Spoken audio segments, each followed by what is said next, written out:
depressiivsed Eesti väikelinnad, kus keldripoodides on jube kõrged hinnad, kus ringi jalutavad noored kaunid emad ja nende emad, kes pole enam kenad.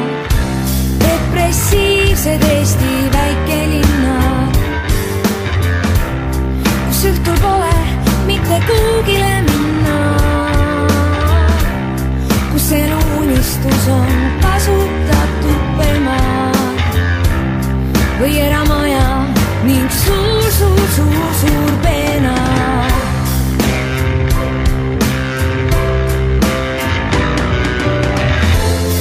Seal mehed ala lõpmata on täis,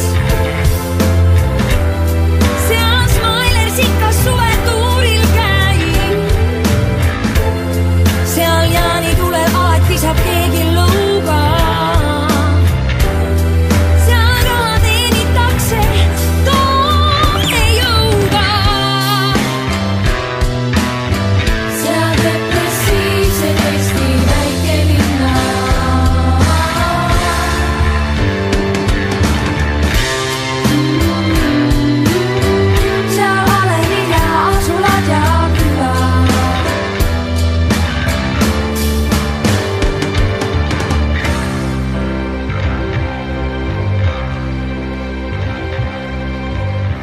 Depressiivsed Eesti väikelinnad,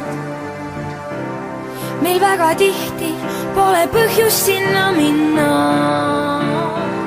kus igal pool ei voha hullult kaubandus, kus mõned endiselt ei lukustagi ust.